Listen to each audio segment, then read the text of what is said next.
ऐसे समय में अमेरिका आपके सीज फायर डिक्लेयर कर रहा है। देश के लोगों के मन में सवाल है कि क्या यह 140 करोड़ हिंदुस्तानियों के स्वाभिमान और सम्मान के साथ खिलवाड़ नहीं? क्या यह भारत की संप्रभुता के साथ खिलवाड़ नहीं? क्या भारत जो दुनिया का सबसे बड़ा लोकतंत्र है, उसके ऊपर अमेरिका की दादागिरी चलेगी? राजौरी में हमारे एडीसी राजकुमार थापा जी की मृत्यु हो गई। हवालदार दिनेश शर्मा शहीद हो गए। अली शेख जी शहीद हो गए। सब इंस्पेक्टर इम्तियाज शहीद हो गए। पवन कुमार जी शहीद हो गए। राजस्थान के हमारे लाल शहीद हो गए। हमारे सेना के जवान अपनी शहादत देकर पाकिस्तानियों के आतंकवाद का मुकाबला कर रहे थे। पाकिस्तानियों के सेना के हर हमले का मुकाबला। अमेरिका का दबाव चलेगा। भारत और पाकिस्तान के बीच में जब भारतीय सेना अपने लक्ष्य को पाने की दिशा में अग्रसर थी, उस समय अमेरिका की धरती से सीज फायर डिक्लेयर हो रहा है। देश के लोगों के मन में एक सवाल है, बहुत बड़ा सवाल, कि जब भारतीय सेना अपने शौर्य और पराक्रम का परिचय दे रही थी, इतनी बहादुरी से पाकिस्तान की सेना का मुकाबला कर रही थी, आतंकवादी अड्डों को नष्ट कर रही थी, पाक ऑक्यूपाइड हम कश्मीर पे हम कब्जा कर सकते थे, हम बलूचिस्तान में जो असंतोष है उसके कारण बलूचिस्तान को उनसे अलग कर सकते थे, उसी तरीके से जिस तरह से 1971 में बांग्लादेश को हमने अलग किया, 2 टुकड़े किए पाकिस्तान के। लोगों की आतंकवादियों ने गोली मार के हत्या कर दी। बहनों के माथे के सिंदूर उजाड़ दिए। 200 किलोमीटर हिंदुस्तान की धरती में पाकिस्तानी आतंकवादी आता है, पाकिस्तान के द्वारा पोषित फंडिंग किया हुआ आतंकवादी आता है, हमारे निर्दोष निहत्थे लोगों को मार के चला जाता है, बहनों के सिंदूर उजाड़ के चला जाता है। और उस घटना से पूरे देश में आक्रोश और गुस्सा है। आज भी लोग भूल नहीं पाए हैं उसको। उसके बाद भारत की सरकार सर्वदलीय बैठक बुलाती है, पूरी घटना की जानकारी देती है और फिर ऑपरेशन सिंदूर की शुरुआत भारतीय सेना के द्वारा किया जाता है। और अपना पराक्रम, अपना शौर्य, अपनी बहादुरी का परिचय दिया। पाकिस्तान में घुस के 9 आतंकी ठिकानों को ध्वस्त कर दिया, बर्बाद कर दिया। हम सेना के शौर्य को नमन करते हैं, उनकी बहादुरी को नमन करते हैं। भारत की सेना ने आतंकवादियों और आतंकवाद का समर्थन करने वाले उनके सहयोगियों को 100 से अधिक संख्या में मारा। यह जानकारी सर्वदलीय बैठक में सरकार के द्वारा दी गई। 100 से ज्यादा आतंकवादियों को। और यह भी बताया कि 21 आतंकवादी ठिकाने हैं। और सरकार ने कहा ऑपरेशन सिंदूर जारी है। मतलब साफ है, वो 21 के 21 ठिकाने ध्वस्त होंगे। वो जो आतंकवादी पाकिस्तान से आके हमारी बहनों के मांगों के सिंदूर उजाड़ के गए, उन आतंकवादियों का नाश होगा, उनको मारा जाएगा, उनको पकड़ा जाएगा। Swami Vivekanand Subharti University, one of the leading universities of North India. 250 acres campus, 220 plus professional and vocational programs, 20,000 plus students, state of the art infrastructure. Come and give wings to your career with Swami Vivekanand Subharti University, where education is a passion. NH58, Meerut, Delhi, NCR. Prem hospital and modular test tube baby centre पिछले 30 वर्षों से निरंतर आपकी सेवा करते हुए अब और भी बेहतर रूप में बिजली बम्बा बाईपास पे भी state of the art infrastructure, 24 घंटे इमरजेंसी एवं ICU, gynaecology, obstetrics, laparoscopic surgery, laser surgery, cosmetic surgery, infertility, paediatrics, NICU, trauma आदि एडवांस्ड सुविधाओं के साथ कैशलेस सुविधा उपलब्ध है। Prem hospital, inspiring healing, empowering lives, near Shoprex mall, बिजली बम्बा बाईपास, मेरठ।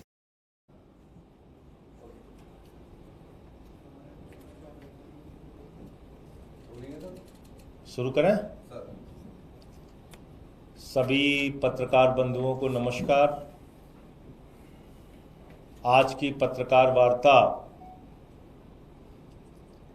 ऑपरेशन सिंदूर, उसके पहले पहलगाम की घटना और उसके बाद सीज फायर का अनाउंसमेंट, इन मुद्दों पर बात करने के लिए बुलाई गई है।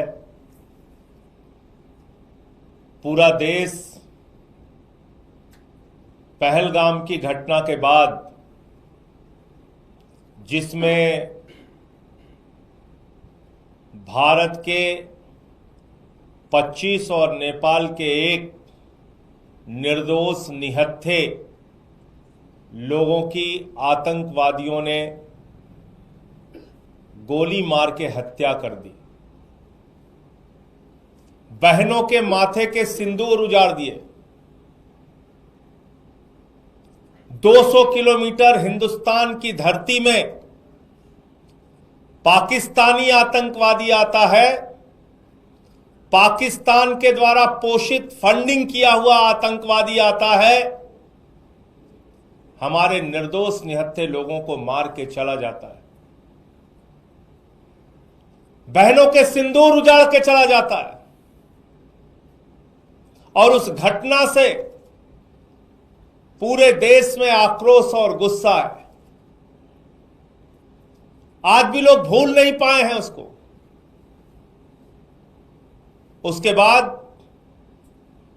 भारत की सरकार सर्वदलीय बैठक बुलाती है, पूरी घटना की जानकारी देती है और फिर ऑपरेशन सिंदूर की शुरुआत भारतीय सेना के द्वारा किया जाता है। भारत की सेना ने अपना गौरव, अपना पराक्रम, अपना शौर्य, अपनी बहादुरी का परिचय दिया। पाकिस्तान में घुस के 9 आतंकी ठिकानों को ध्वस्त कर दिया, बर्बाद कर दिया। हम सेना के शौर्य को नमन करते हैं, उनकी बहादुरी को नमन करते हैं। भारत की सेना ने आतंकवादियों और आतंकवाद का समर्थन करने वाले उनके सहयोगियों को 100 से अधिक संख्या में मारा। यह जानकारी सर्वदलीय बैठक में सरकार के द्वारा दी गई। 100 से ज्यादा आतंकवादियों को, और यह भी बताया कि 21 आतंकवादी ठिकाने हैं।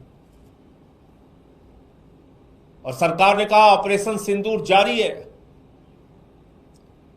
मतलब साफ है, वो 21 के 21 ठिकाने ध्वस्त होंगे। वो जो आतंकवादी पाकिस्तान से आके हमारी बहनों के मांगों के सिंदूर उजाड़ के गए, उन आतंकवादियों का नाश होगा, उनको मारा जाएगा, उनको पकड़ा जाएगा। क्योंकि ऑपरेशन सिंदूर तो शुरू उस वजह से हुआ कि पहलगाम में आतंकवादी आते हैं, वो निर्दोष लोगों को मार के चले गए। लेकिन जब भारतीय सेना इतनी बहादुरी का परिचय दे रही थी, पाकिस्तान को उनके घर में घुस के मार रही थी, हमारे जो तकनीक का विस्तार है वो इतना प्रबल था कि हमने पाकिस्तान की तरफ से होने वाले ड्रोन अटैक्स को विफल किया, हवा में विफल किया, उनके एयरबेस सिस्टम को नष्ट किया, उनके ड्रोन्स को नष्ट किया।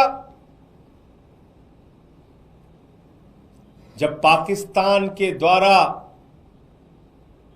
गुरुद्वारे पे हमला हुआ, राजौरी में हमारे एडीसी राजकुमार थापा जी की मृत्यु हो गई, हवालदार दिनेश शर्मा शहीद हो गए, अली शेख जी शहीद हो गए, सब इंस्पेक्टर इम्तियाज शहीद हो गए, पवन कुमार जी शहीद हो गए, राजस्थान के हमारे लाल शहीद हो गए। हमारे सेना के जवान अपनी शहादत देकर पाकिस्तानियों के आतंकवाद का मुकाबला कर रहे थे, पाकिस्तानियों के सेना के हर हमले का मुकाबला कर रहे थे। जब हमारे पास एक बड़ा मौका था भारतीय सेना के पास कि हम पीओके के ऊपर कब्जा कर सकते थे, वो पाक अधिकृत कश्मीर जहां पे आतंकवादी अड्डे हैं, जहां पे आतंकवादियों को पनाह दी जाती है, क्योंकि हम सब जानते हैं दुनिया का सबसे बड़ा आतंकवादी देश पाकिस्तान है। वहां हाफिज सईद, वहां मसूद अजहर, वहां ओसामा बिन लादेन भी था। आतंकवादियों के बड़े बड़े अड्डे। और जब मसूद अजहर के परिवार के लोगों को निशाना बनाया गया तो सेना के अधिकारी उनके अंतिम संस्कार में शामिल होते हैं। पाकिस्तान के सेना के अधिकारी आतंकवादी के परिवार के मारे जाने पे उसके अंतिम संस्कार में शामिल होते हैं। और अमेरिका के द्वारा प्रतिबंधित आतंकवादी वहां पे दिखता है।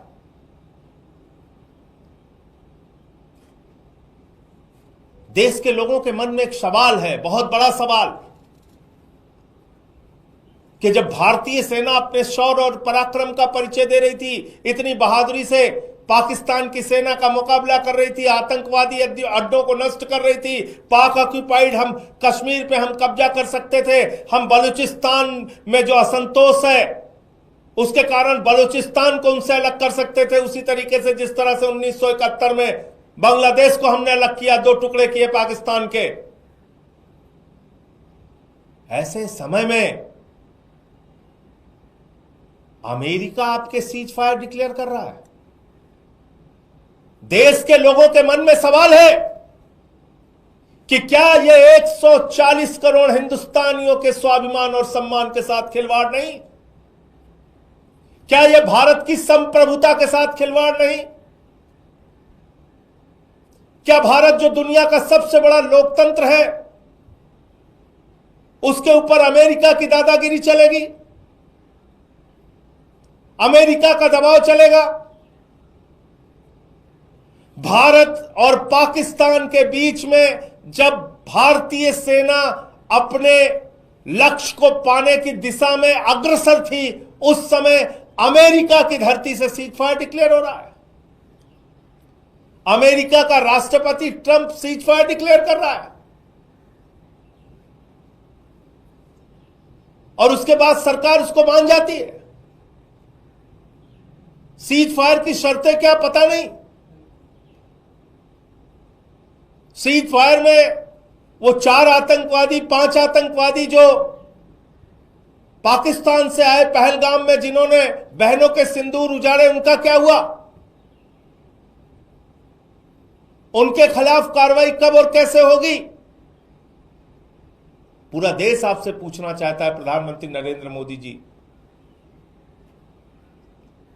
भारत की संप्रभुता, भारत के स्वाभिमान और सम्मान के साथ खिलवाड़ करने की इजाजत किसी को नहीं है। भारत अपने फैसले लेने में सक्षम है और देश के प्रधानमंत्री से लेकर कोई भी मंत्री हो या बड़े बड़े पद पर बैठने वाले लोग संप्रभुता की रक्षा का शपथ लेते हैं। इसलिए मैं कहना चाहता हूं, ये भारत की संप्रभुता पर एक प्रहार है। जब 78 वर्षों में हमारा एक ही स्टैंड रहा कि दोनों देश आपस में तीसरे देश की मध्यस्थता के बगैर बातचीत और फैसला लेंगे, तो अमेरिका की मध्यस्थता कहां से आ गई? ट्रंप की मध्यस्थता कहां से आ गई? और वो ट्रंप कह रहा है भारत और पाकिस्तान दोनों महान देश हैं। वो पाकिस्तान को महान देश मानता है। मोदी जी, क्या आप पाकिस्तान को महान देश मानते हैं? वो आतंकवादियों को पनाह देने वाला देश, वो आप भी उसको महान देश मानते हैं क्या? वो दोनों देशों को शक्तिशाली देश मानता है ट्रंप। आप पाकिस्तान जिनके यहां खाने के लिए मोहताज है, उनको आप शक्तिशाली देश मानते हैं।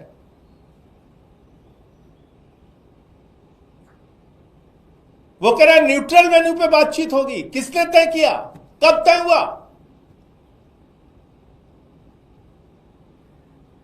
कहां यह फैसला हो गया? वो कह रहा है कश्मीर के मुद्दे पे भी बातचीत होगी। इसलिए ये पूरे देश के मन में गुस्सा है, नाराजगी है और लोगों के मन का सवाल है जिसको प्रधानमंत्री को सामने आके जवाब देना चाहिए। प्रधानमंत्री जी को इन विषयों पे, इन सवालों पर जवाब देना चाहिए। अमेरिका कौन होता है हमारे फैसले? वो कह रहा है दोनों देशों के बीच में व्यापारिक संबंध स्थापित करेंगे। जो गद्दार देश 3 घंटे तक सीज फायर का पालन नहीं कर सका, उस गद्दार देश से आप उम्मीद करते हैं आप वहां के साथ व्यापारिक संबंध स्थापित करेंगे अमेरिका के कहने पर?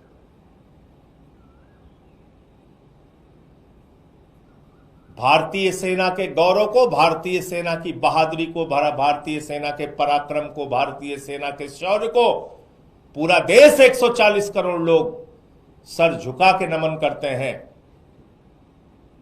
और जब हमारी सेना अपने लक्ष्य को प्राप्त करने के लिए, पीओके हासिल करने की दिशा में, बलूचिस्तान को अलग थलग करने की दिशा में आगे बढ़ रही थी, उस समय अमेरिका के कहने पे, ट्रंप के कहने पे ये सीज फायर किन परिस्थितियों में और किस दबाव में हुआ, पूरे देश को इस बात की जानकारी प्रधानमंत्री नरेंद्र मोदी जी को देनी चाहिए। और इसके लिए सर्वदलीय बैठक बुलाइए और पार्लियामेंट का स्पेशल सेशन बुलाइए, इन सवालों का जवाब दीजिए। मुझे इतनी बात कहनी थी। अगर आपका कोई प्रश्न हो आप पूछ सकते हैं।